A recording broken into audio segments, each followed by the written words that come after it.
नमस्कार स्टूडेंट्स, मैं doctor Surendra Kumar, assistant professor department of B Ed, SS Khanna girls degree college Allahabad से। विद्यार्थियों, आप सभी का स्वागत है। मैं आज फिर एक नए विषय क्रियात्मक अनुसंधान का महत्व पर चर्चा के लिए उपस्थित हूं। मैं अपने विषय पर चर्चा करूं इससे पहले आप लोगों से पुनः एक बार निवेदन करूंगा कि जिन लोगों ने मेरे चैनल को लाइक और सब्सक्राइब नहीं किया है वे कृपया मेरे चैनल को लाइक और सब्सक्राइब कर लें, बेल आइकन को भी सेलेक्ट कर लें, जिससे मैं जब भी कोई वीडियो अपलोड करूं उसका नोटिफिकेशन आपको तुरंत मिल जाए और आप लाभान्वित हो सके।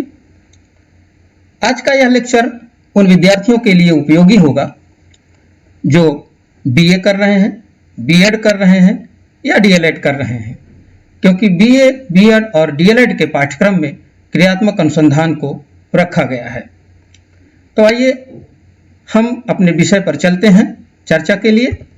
विषय है क्रियात्मक अनुसंधान का महत्व, इंपॉर्टेंस ऑफ एक्शन रिसर्च। क्रियात्मक अनुसंधान का महत्व किसी एक संस्था के लिए, संस्था में कार्यरत अध्यापकों के लिए, संस्था के कर्मचारियों के लिए, संस्था के विद्यार्थियों के लिए एवं संस्था के प्राचार्य एवं प्रबंधकों के लिए महत्वपूर्ण होता है। हम बिंदुवार चर्चा करेंगे, जिसमें से एक है इससे शैक्षिक संस्थाओं के अनेकों शैक्षिक समस्याओं के समाधान हेतु आवश्यक दिशा निर्देश प्राप्त होता है, क्योंकि विद्यालय में क्रियात्मक अनुसंधान विद्यालय की किसी समस्या पर किया जाता है। विद्यालय में अनेकों समस्याएं होती हैं, जिनमें से कुछ समस्याएं ऐसी होती हैं जिन पर समाधान किया जाना तत्काल आवश्यक होता है। तो जब हम किसी समस्या का समाधान आसानी से प्राप्त कर लेते हैं तो निश्चित तौर पर अगले समस्या के समाधान के लिए हमको पहले समस्या के समाधान के आधार पर दिशा निर्देश प्राप्त होता है। नेक्स्ट है क्रियात्मक अनुसंधान शिक्षकों, पर्यवेक्षकों, प्रबंधकों एवं प्राचार्यों का अच्छा तथा प्रभावी निर्णय लेने के लिए सहायता प्रदान करती है, क्योंकि यह शिक्षक, पर्यवेक्षक और प्रबंधकों के द्वारा किया जाता है। और ऐसा इसलिए किया जाता है क्योंकि जब कोई कार्यकर्ता यानी शिक्षक, पर्यवेक्षक या प्रबंधक अपने कार्यों एवं निर्णयों में संशोधन करना चाहते हैं और अपने कार्यों एवं निर्णयों में संशोधन के लिए वैज्ञानिक समाधान करते हैं तो उसे क्रियात्मक अनुसंधान कहा जाता है। तो इसलिए यह कहा जा सकता है कि अपने निर्णयों में संशोधन करके वे प्रभावी निर्णय ले सकते हैं। नेक्स्ट है शैक्षिक संस्थाओं के प्रशासन एवं प्रबंधन संबंधी समस्याओं के समाधान में सहायता मिलती है। बेसिकली इस पॉइंट से संबंधित जो समस्या है वो प्रशासक एवं प्रबंधन से संबंधित होता है।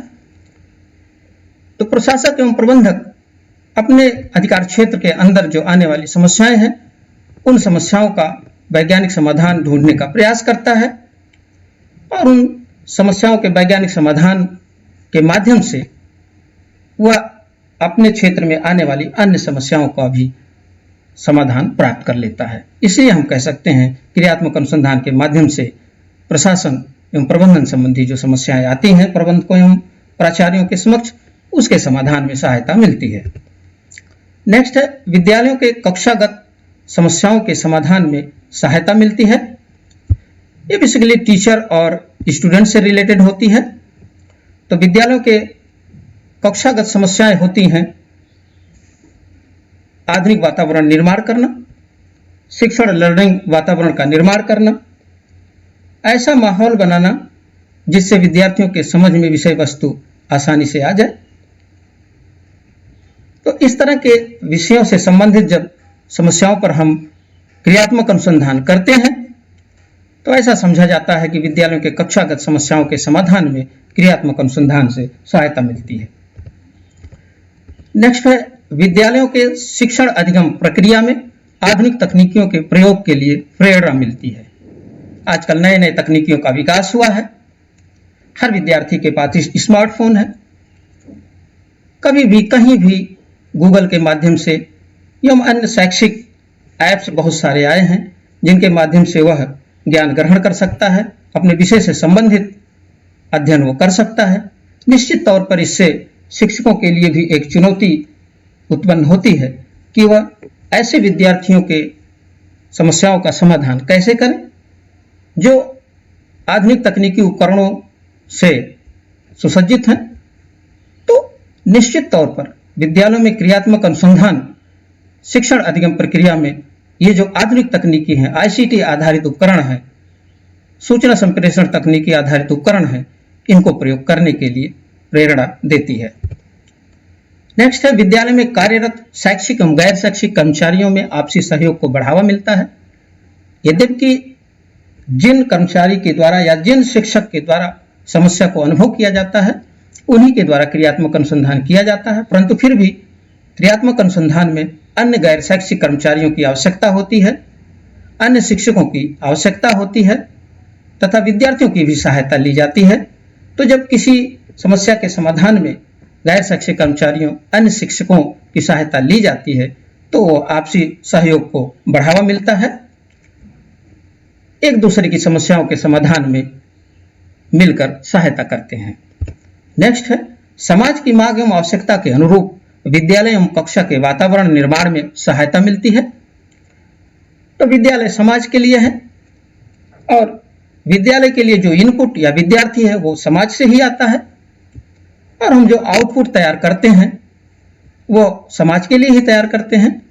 विद्यालय से पढ़कर विद्यार्थी समाज में जाता है, वह एक शिक्षक की भूमिका का निर्वहन करता है, वह एक समाज सेवी की भूमिका का निर्वहन करता है, वह डॉक्टर, इंजीनियर के रूप में समाज की सेवा करता है।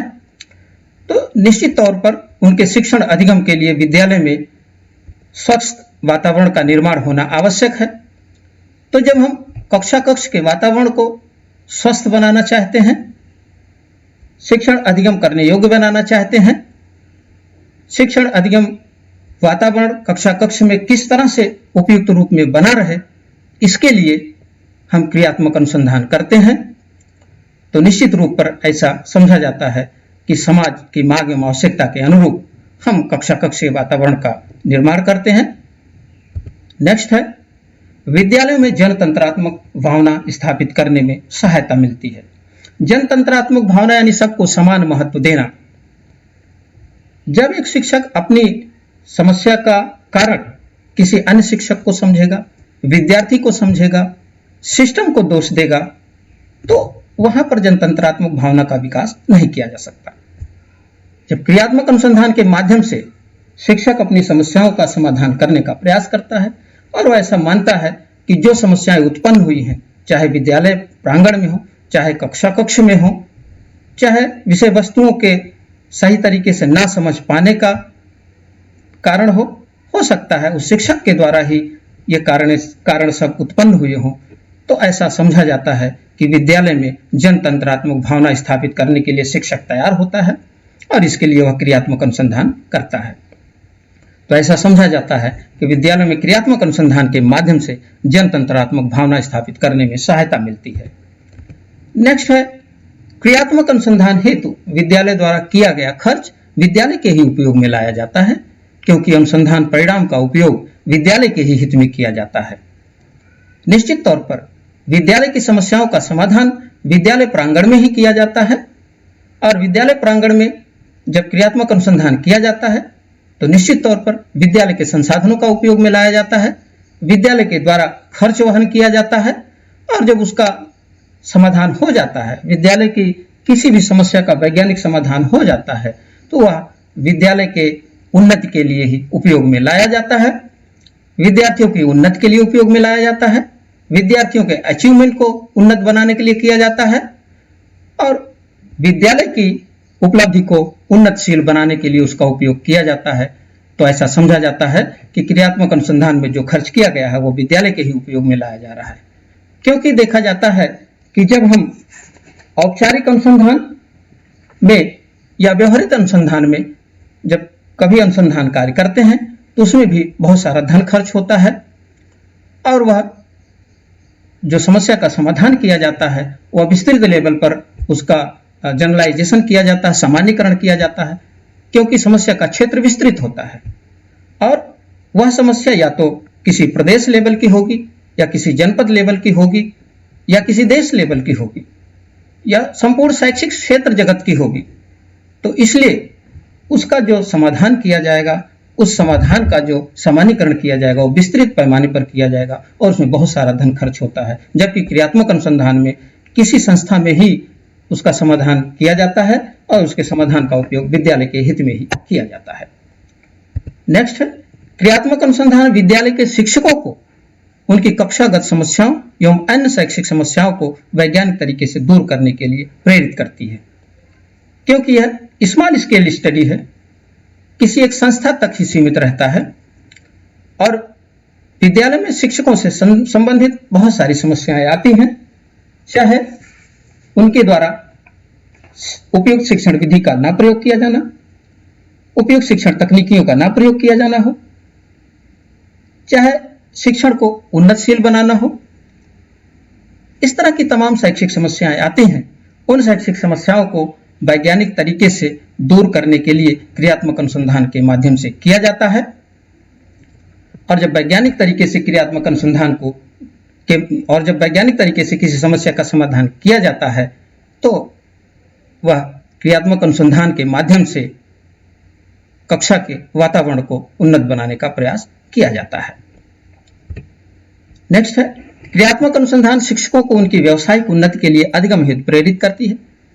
विद्यालय में क्रियात्मक अनुसंधान किया जाना आवश्यक है निश्चित तौर पर, लेकिन उसके लिए शिक्षकों को तैयार होना भी आवश्यक है। जब तक शिक्षक को अपने व्यवसाय के क्षेत्र में अधिकतम जानकारी नहीं होगी,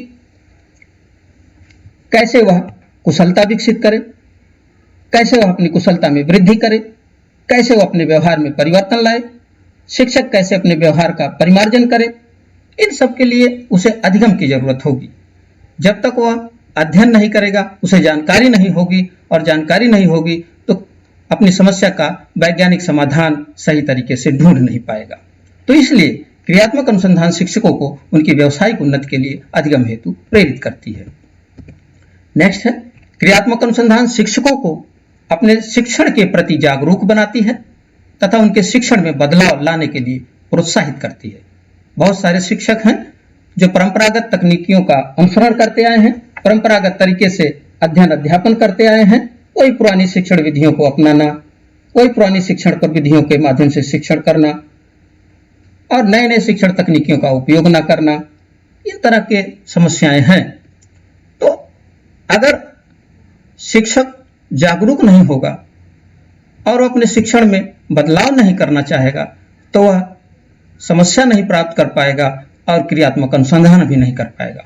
तो क्रियात्मक अनुसंधान शिक्षकों को अपने शिक्षण के प्रति जागरूक बनाती है कि कैसे वह अपने शिक्षण के क्षेत्र में, अपने कार्य क्षेत्र में समस्याओं को ढूंढे और उन समस्याओं का समाधान करे, जिससे विद्यालय का वातावरण, कक्षा का वातावरण उन्नत बन सके और शिक्षार्थियों के उपलब्धि में सुधार हो सके। तो इसलिए उसे अपने शिक्षण में बदलाव लाने के लिए प्रोत्साहित करती है।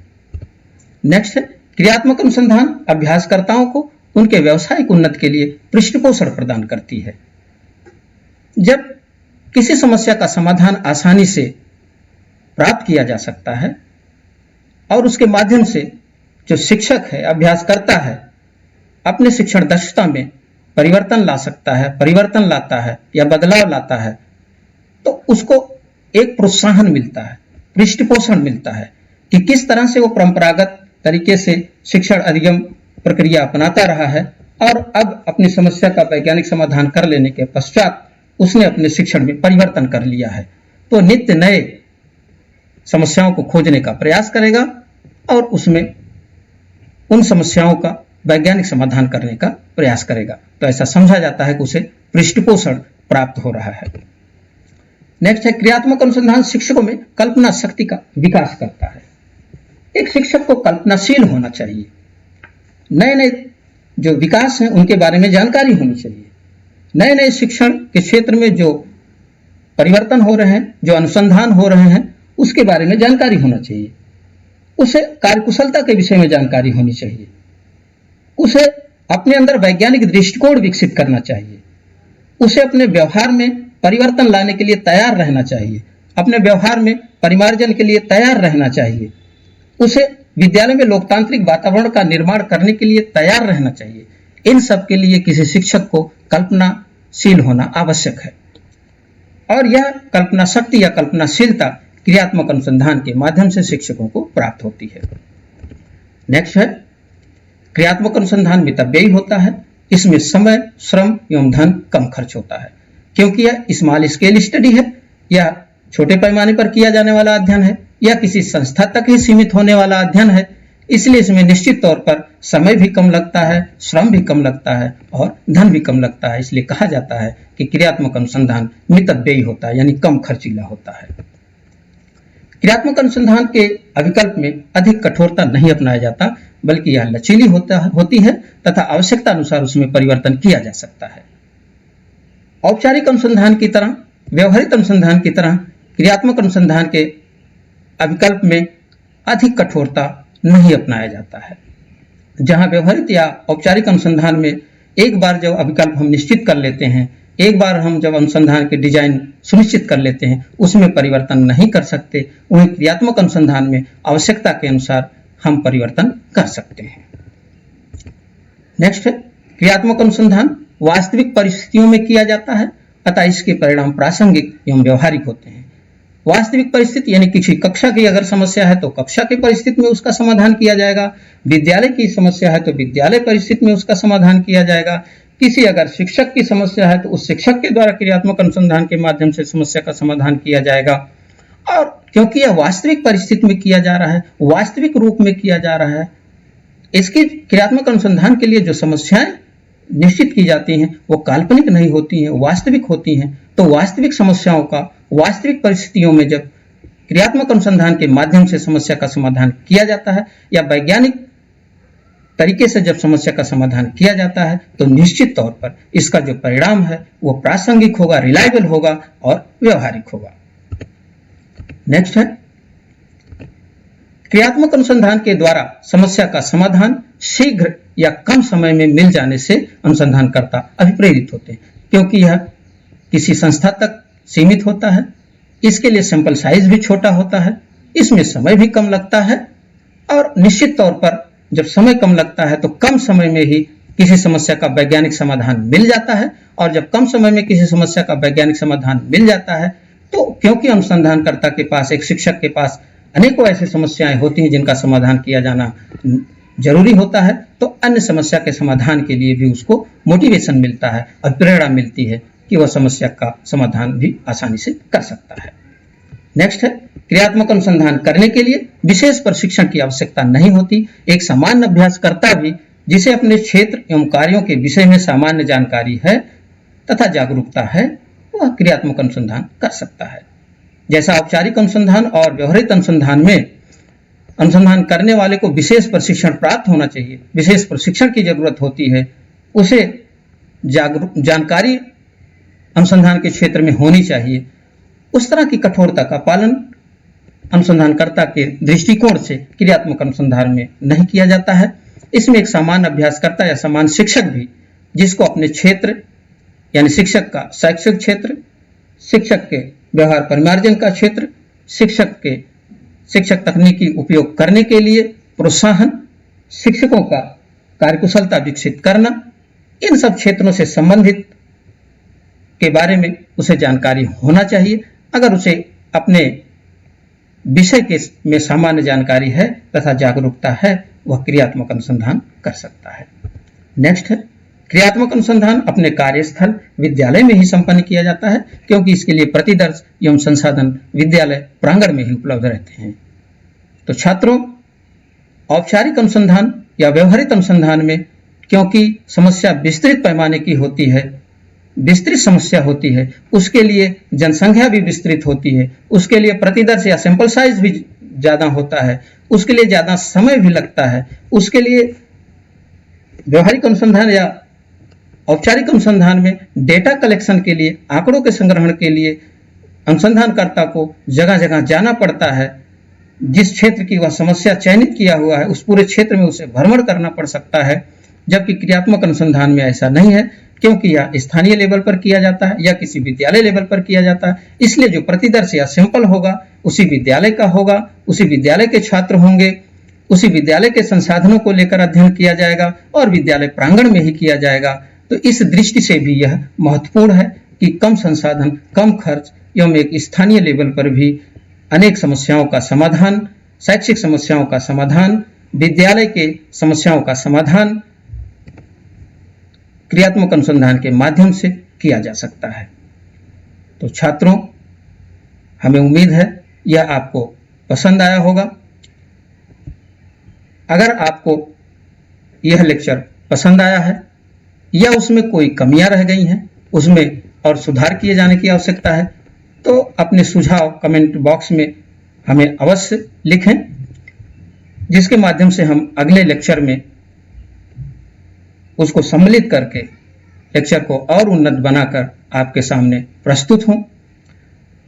तो छात्रों, आपने हमारे लेक्चर को ध्यान से सुना, इसके लिए आपको बहुत बहुत धन्यवाद। Thank you all.